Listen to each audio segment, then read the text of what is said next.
जबलपुर शहर में शुक्रवार को अखिल भारतीय मानव अधिकार समिति के द्वारा मजदूर दिवस मनाया गया। इसी के साथ मजदूर के शोषण को लेकर कमिश्नर को ज्ञापन भी दिया गया। इस संबंध में अखिल भारतीय मानव अधिकार समिति के राष्ट्रीय अध्यक्ष अजय पांडे ने बताया कि आउटसोर्स कर्मचारी को नियमित करना और कर्मचारियों को कलेक्टर गाइडलाइन के आधार पर उन्हें भुगतान करना इसकी मांग की गई है और जब तक पूरे देश में आउटसोर्स कर्मचारी नियमित नहीं हो जाते तब तक उनका यह आंदोलन लगातार चलता रहेगा।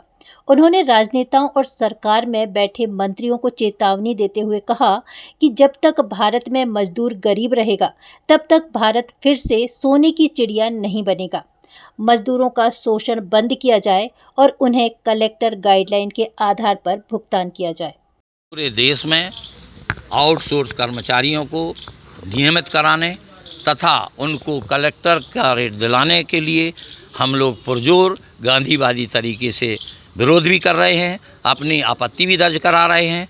4-4 महीने से यहाँ सफाई करने वाले जो हमारे घर की नालियाँ, हमारे यहाँ के नर्दे, हमारे यहाँ का मल मूत्र धोते हैं, उनको 4-4 महीने से वेतन नहीं मिलता है। उनके घर का चूल्हा कैसे जलेगा भैया? हमारी मांग ये है कि हमारे जो आउटसोर्स कर्मचारी हैं उनको समय पर वेतन दिया जाए, कलेक्टर रेट दिया जाए तथा जो अति आवश्यक सेवा में लगे हैं आउटसोर्स उनका बीमा भी कराया जाए, उनको पेंशन भी दी जाए, साथ ही साथ उनके परिवार की सुख सुविधा का भी ध्यान रखा जाए और उनके घर में 2 जून की रोटी हो। रोटी, कपड़ा और मकान जो हमारे प्रधानमंत्री जी का और सरकार का नारा है वो तभी फलीभूत होगा जब आप सबके इसकी बात करेंगे, सबके मन की बात करेंगे, सबका कल्याण करेंगे।